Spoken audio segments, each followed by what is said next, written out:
Friends, good morning. We will be discussing about the engineering control for excavation. There are only four: sloping, benching, shoring, and shielding. The purpose of this is only to ensure that the work inside the trench or inside the excavation will be safe. If you will be implementing the engineering control, you will be preventing cave-in brought by perhaps a constant vibration. You also have presence of water in the trench or in the excavation. Now, this is one example of an engineering control. The use of trench box, but on top of it there is a sloping. Here also you will find a benching from both sides. The purpose of benching and sloping is only to remove the weakest part of the side of the trench. Here we have again a sloping on top, but in the bottom you have you bench it to accommodate the shielding material. Again, to prevent collapse because you have supported the trench wall after the sloping. This is a trench box. Trench box is classified in engineering control technically as into the shielding engineering control. This is another trench box. But the trench box, my friend, take note that the trench box shall be designed properly by an engineer with proper calculation as to its width, because the pressure from both sides is going towards the props. The props should be determined to resist the pressure from both sides. And there are there are conditions that will affect that will increase the pressure from both sides. This is again another trench box.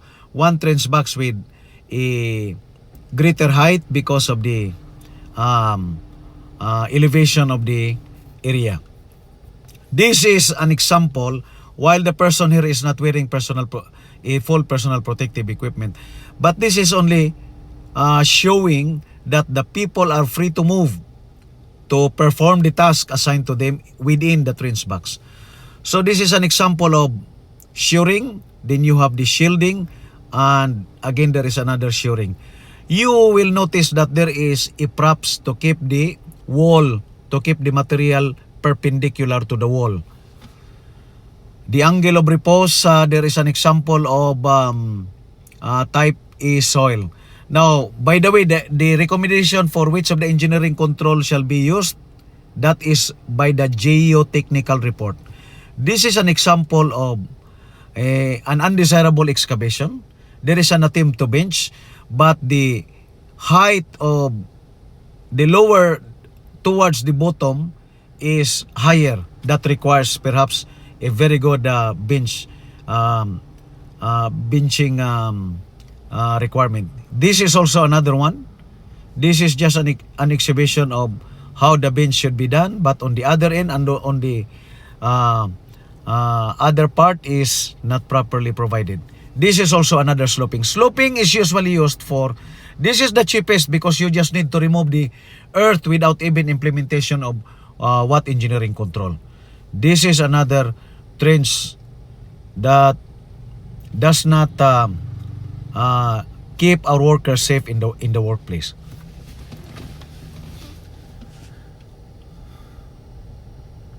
We have here an excavation wherein the slope is not properly done, and you have maybe the supervisor inside near the bucket, and it is undesirably executed because the sloping requirements does not provide you the comfort, you as the supervisor or a safety officer of this project.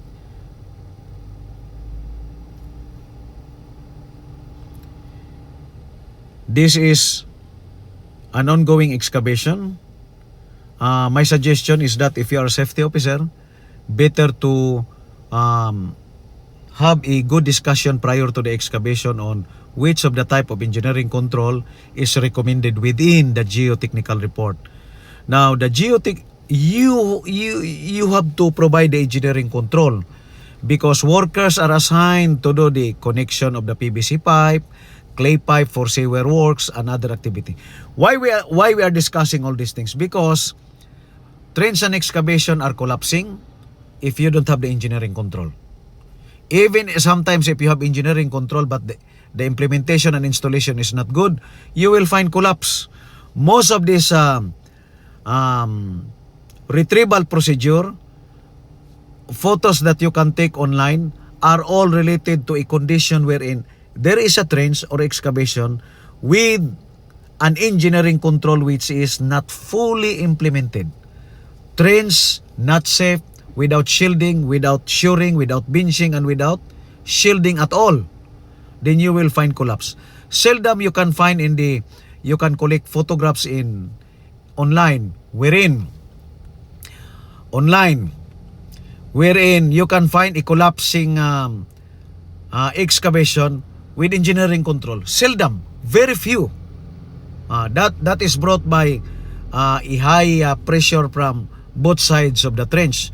But in most cases where you can find retrieval activity, retrieval of the dead body, the cadaver, trapped into the collapsing earth material, you will find most of the time that the engineering control of the excavation is not fully implemented. Now take note, my friends, that you have to convince your top management that when you make your observation, this is for the purpose of avoiding retrieval. What do you mean by retrieval? Removing the dead body of your most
to conduct geotechnical survey. The geotechnical survey is usually appointed by the client.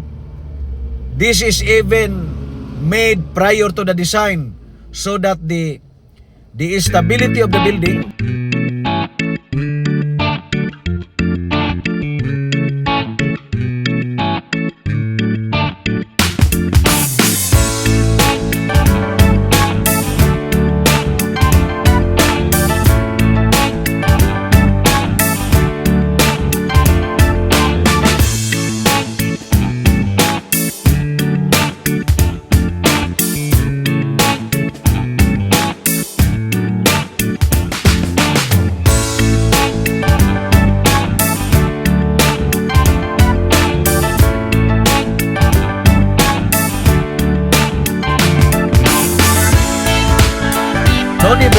can give you the authority to prescribe which of the four engineering controls, but you have to refer into the geotechnical report.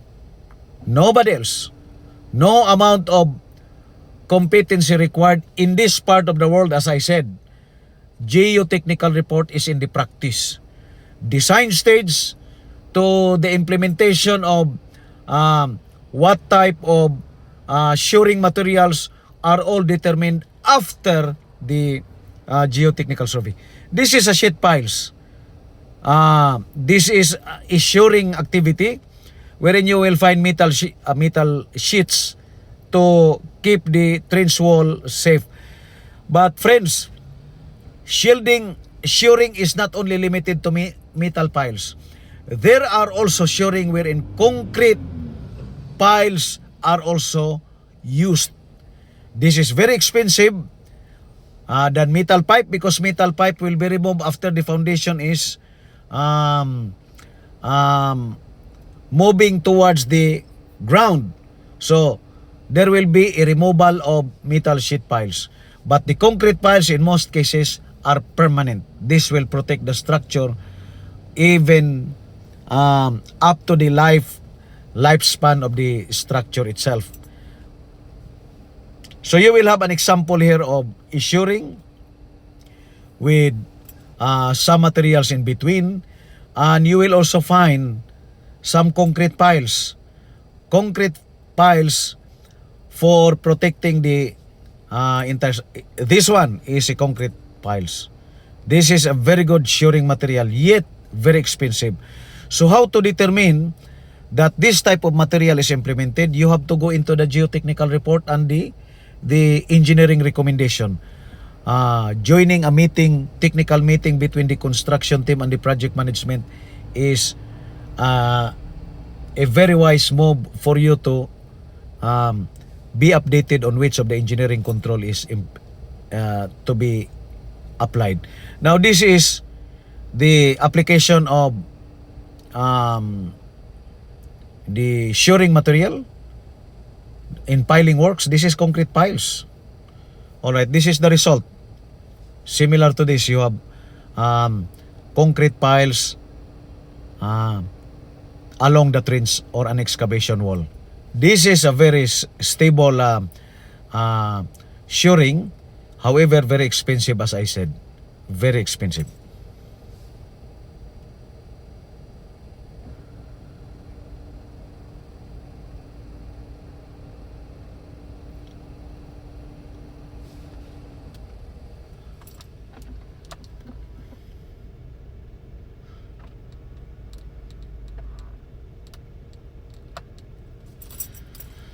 So what we have here is the mode of how the shoring piles will be made. This is a demonstration of how it is being made. Our activities is only to protect the borehole from workers, because the moment they will fall into it, it will be a big problem, especially if it is in a low soil. You have these top piles, the top view of piles for a shoring activity. This is how it is being made after the boring. Then there will be a pouring of concrete. After the boring, there will be a concrete piles. Then it will be casted. There will be a pouring of concrete after the piles are installed. Here you have sloping, benching, shoring. As I said, take note that the recommendation of which of this came from geotechnical report.